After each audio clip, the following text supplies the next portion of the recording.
College is a huge investment, and while there are some intangible benefits like socialization, you want to make sure that you're actually reaping the financial return on your financial investment. And therefore, you want to approach college with a more precise plan. You can always fine tune the specifics, but you want to understand, are you interested in going into law or do you want to become a marine biologist? And this will help ensure that you don't have to endure the switching costs at a later date.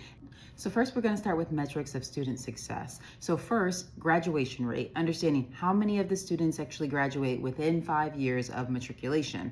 Next, placement rates, understanding upon graduation how many students actually have secured a job, the average starting salary of graduates, and then lastly, the size of their alumni base. This is important because these are individuals who you'll want to reach out to for career advice, as you're applying to jobs, etc. And it can give you a little bit of favor because they want to help students from their alma mater as well.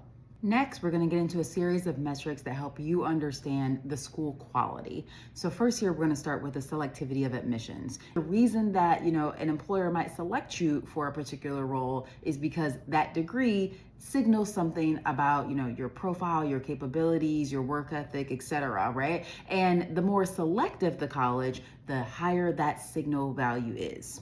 And then next in this category is your school ranking. What you're trying to do here is actually cut down your research a little bit because they are going to assess hundreds of metrics, and then you don't have to look at all of those and compare those individually. And after you understand the overall strength, you'll want to better understand the strength in your particular interest area. This matters because, let's say, for example, you're interested in engineering. Maybe Harvard still makes sense.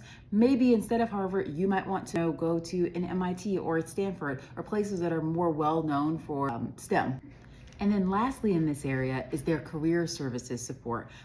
Most institutions will have some type of office of career services, and understanding what they actually do to support students getting jobs is super important. And then lastly, making sure that you just understand a few of the financial metrics as well. What is the cost of this institution in terms of tuition? Make sure you also include room and board if you're planning to stay on campus.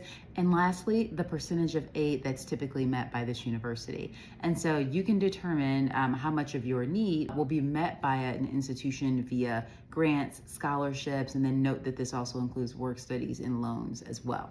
As we've discussed, there are many benefits beyond just the financial impact, and you'll want to add, metrics that assess those things. Let's say student club opportunities, party life, sports, etc., if those things are important to you.